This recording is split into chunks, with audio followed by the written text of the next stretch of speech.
呢個係劑沖 CRW， 咁呢，我哋啱啱呢幫客人呢完成咗一支custom 槍，咁呢就 zero coat 咗個套 Garda 嘅 MEU body，咁實物呢仲靚啲嘅，因為銀色啊、灰色啊呢啲 white balance 好難拍出嚟嘅。咁呢個呢係 Lowasky 嗰條槍管嗰種銀灰色，之前都另外一支 M4 呢都做過拍過片㗎啦。咁我希望近啲，等個 white balance 調翻正常啲，咁啊睇到呢支靚槍。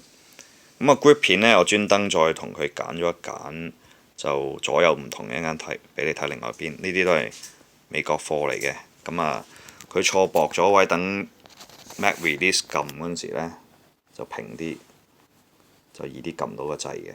咁呢個 grip 片都好靚嘅。另外嗰邊呢就係咁嘅樣嘅。咁而家反轉支槍俾你睇下另外一邊啊。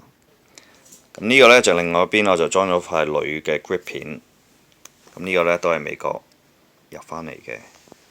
咁啊 trigger 呢，就係UAC 牌子，個 hammer 呢，都係 UAC 嘅。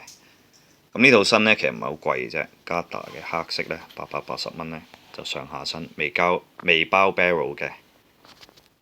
咁所以呢，就 barrel 呢，就另配。咁正宗 MEU 就用呢種黑字嘅 barrel 啦，咁唔會測試射擊㗎啦，因為集中顏色。咁有興趣咧做呢啲色呢，嚟我哋 CRW 又得，去 FCC 又得。咁啊，拆槍裝槍另計嘅。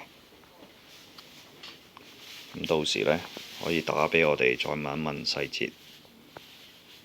通常呢，就連埋執順佢啦，因為一次過做啦啲嘢。拆槍裝槍都有功夫嚟㗎。